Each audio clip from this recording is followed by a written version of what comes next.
I'm Adhaf. I'm an Egyptian. I'm a novelist. I write fiction, big romantic novels, and also I write essays in journalism at the intersection of culture and politics. Today we're in Tahrir Square. This is Thursday, and it's been a week since the protests in Egypt have kicked off.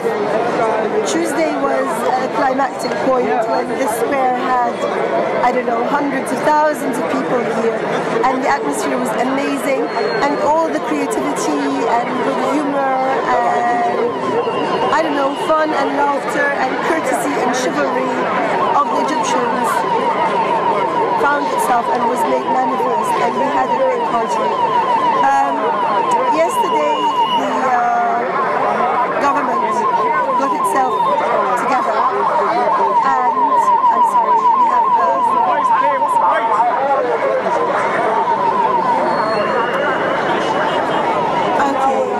yesterday the government resorted to one of its tried and tested tactics, which is to basically pretend that there was a block of people who were of the opposite opinion, and to turn them loose on the protests. Basically, these people are security officers, and they are thugs, people with criminal records, who are in the pay of and they were regimented and they were marched into the square, and there were pitched battles because the protesters refused to leave the square. I was not here yesterday because, as you can tell from my voice, I had a really bad cold, and so I just stayed home with the media stuff. But my son was here, and my nieces and my sister-in-law and my friends, so I was getting updates all the time. And apparently there were incredible battles. Of course, the protesters were unarmed, and the government thugs were armed with everything. They even had cavalry. They even came in with horses and camels, which were captured and were tethered in one corner of the square. Anyway, as you can see, we have held on to the square, and we're here today. We don't know what's going to happen later today because, of course, the government does its stuff after nightfall. As I left my home this afternoon, the so-called new Prime Minister was on television making a statement and apologizing for what happened and saying he didn't know how it had happened, but you know, he was sorry. But of course we feel that they're preparing something else because it was quite difficult getting over the bridges to the square today. We were challenged and insulted and so on, but you know, everybody still came in. Tomorrow there is a call for another massive protest, and we hope that the square and other parts of Egypt will fill again with protesters. We'll see. This is a very important moment. This is a really historic moment, and my sense is that it really isn't just about Egypt. This is about a different and a better way of being in the world. And our kids here are showing us the way, and it's just incredibly moving, and I'm just so proud of them. I've been amazed at seeing women here in the middle of the night, sleeping here with the dangers. How did their parents let them stay here? I mean, what is the role of these women? Well, you know something? I mean, one young woman said to me that when she said to her father that she was coming out and she was doing this, she said he didn't say, why are you doing it? He didn't say, take care. He just said, God be with you. You know, that was it. All the young women I know, and from my own observation, report that any of the harassment or molestation that we've seen increasingly on our streets in the last decade completely vanished from the square. I mean, you look like you're about to bump into a guy and he steps back with his hands up, you know? People are so chivalrous. And the women are really taking, you know, just taking a totally frontal role. You see women walking, just sort of chanting things by themselves or just sitting, looking. It's just wonderful. It's really, really how Egypt used to be, how I remember it in the mid-60s when I was a child. And it's like it's suddenly shaken off the dust and come back, you know? No matter what happens, how do you feel like the lives of these young women will be transformed? Look, I think everybody's life is transformed, you know? I have a niece here who is 17, and she's got the jeans and the big hair, and she was walking along the other night, and this old guy with a beard and with the prayer mark spoke to her, and he said, "Do you mind if I just tell you something?" And she thought he was going to start preaching at her, and he said, "You know, I get tired and I think of going home, and then I see a young woman like you out here, and I think she can do it, I have to do it, I'm sticking it out." You know, it's not just the women. I have heard people articulating how their perception of themselves and their society has been altered by these days, and this is something that is never going to go. Whatever happens now, this has happened. We know who we are, we know how we can be, and how we can be with each other, and we know it not just theoretically, which we always have done, but we know it in practice that we can do it. That's what we're going to do forever. In every interview I've had, I've been asked about the role of the Muslim Brotherhood. So I'd like to know what you say when you're asked. The Muslim Brotherhood are part of the fabric of this society. They're here. When it's prayer time, you are going to notice that some people pray, some people don't. And everybody lets the other be. Even the people who pray, that doesn't mean that they're all Muslim Brotherhood.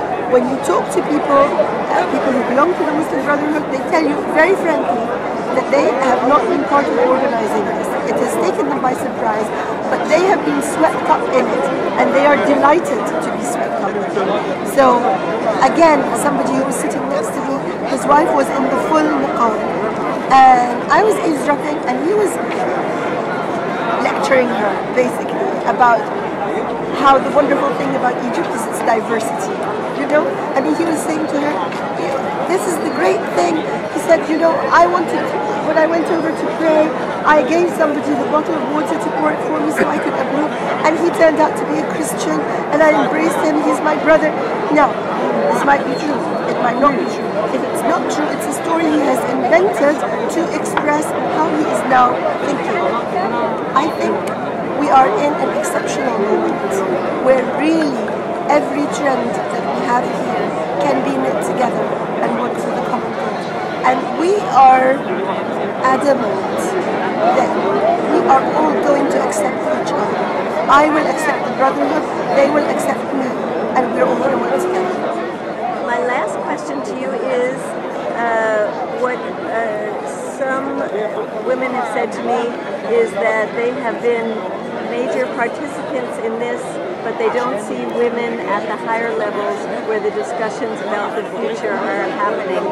What do you think about that? Yeah, this is a problem.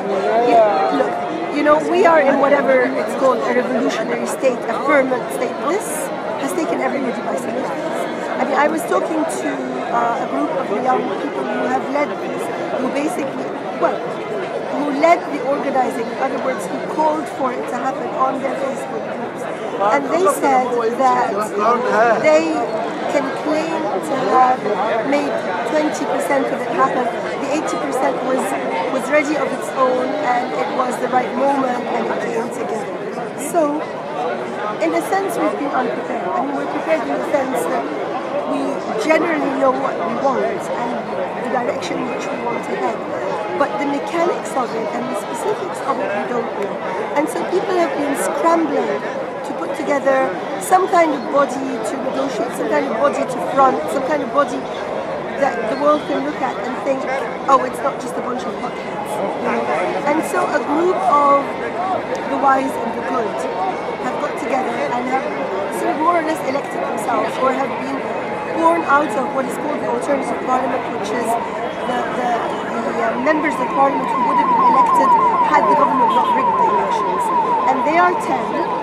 There are 7 establishment figures and 3 representatives of the youth movement. And in those 7, there are no women. It was an oversight. It's not deliberate. It's because it was done in haste and they were talking to each other and so on. We can live with that for the moment. It doesn't matter. We are confident that when the time comes that that there is a mechanism to actually choose, elect, whatever, form some kind of caretaker council, and certainly when it comes time to form a cabinet or whatever. Women will be in there, Christians will be in there, whatever. All the trends will be there. For the moment, we just have to accept certain shortcomings because things are being patched together in a hurry. We're under a lot of pressure, and obviously there are a lot of dangers and a lot of people and locations that wish us ill, and so we're working very quickly. And finally, to Western governments and people in the West, what is your message? My message is that my message to people is that this is a people's revolution, and it's a young people's revolution. It's completely grassroots, completely organic, completely inclusive and creative. And it really, Medea, you're here. I've seen other people from the kind of international solidarity movements here, and people say this is like an exemplary revolution, and I think that people the world over should support it because of that, because it is providing a living example of how things can be and how things should be in the best possible scenario. So people the world over should look out for us, should find ways of supporting us, should pressure their governments. Now, to the governments, I would say that it might look in the short term as though this is scary and as though Egypt is going to take a leap into the unknown and as though the region is going to slip out of control. They need to know that finally people cannot be kept down. Our cause is that our country should be run for our benefit, for the benefit of the majority of the Egyptians. And we are responsible. And if this means that others... Just wait. Could you go back to before the ambulance came? Okay. Thank you. So, our cause is just. I think there is no arguing with that. Because our cause is simply that our country should be run for the benefit of the Egyptians, for the benefit of its people, the majority of its people. Now, it's kind of hard to see how you can back down from this position. We've seen it slipping away from us. We've seen our country being sold out from under our feet. We've seen our education system collapse, our health system collapse. And we want it over. So, if we're defeated this time, we are going to come back.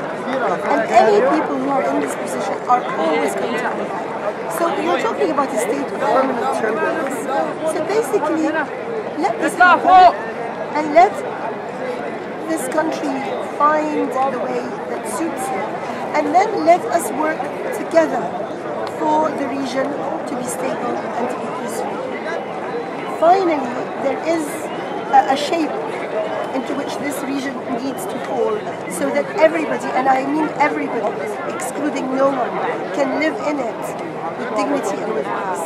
The sooner we can get there, the better, because the price that's being paid along the way is very, very high. So really, finally, if Western governments are in the business of encouraging stability and encouraging decency and encouraging democracy and the right of everybody to live in peace and dignity, they should not stand against what is happening in Egypt.